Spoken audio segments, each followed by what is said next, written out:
One of the toughest human emotions to help couples or people deal with is the feeling of hate. And the thing about hate is it's projected onto somebody else, but it has nothing to do with that person it's projected on. It has to do with what's going on inside of you.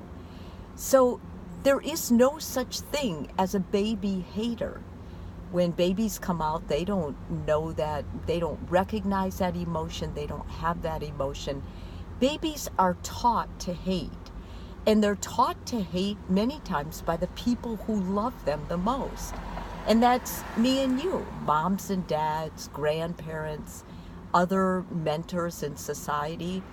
And it's the way it's taught is it makes the child feel fearful.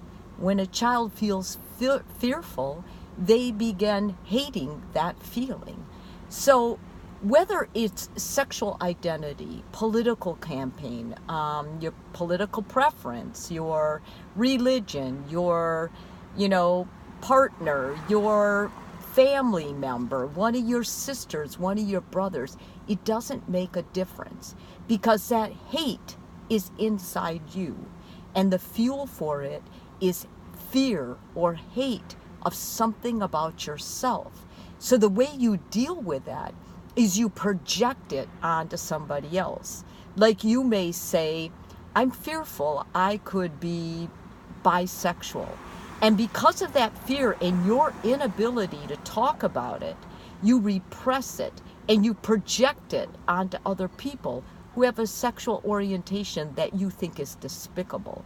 It works that way with candidates. It works that way with you and I when we say, I hate Democrats or I hate Republicans.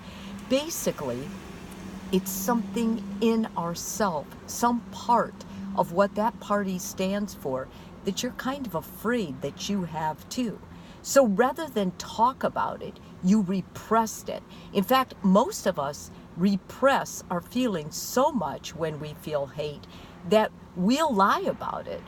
We cannot own it because it's completely blocked from us. So how do you cure hate? It's very difficult.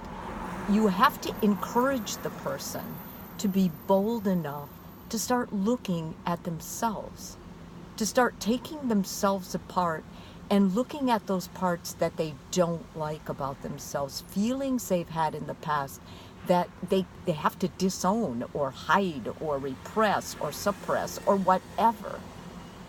We are not haters, you guys. We aren't wired that way. Hating kills you.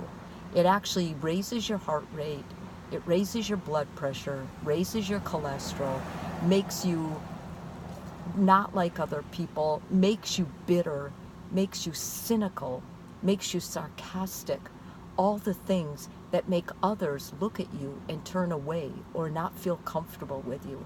Today is a very good day to practice being open and aware with what you're feeling, all parts of you.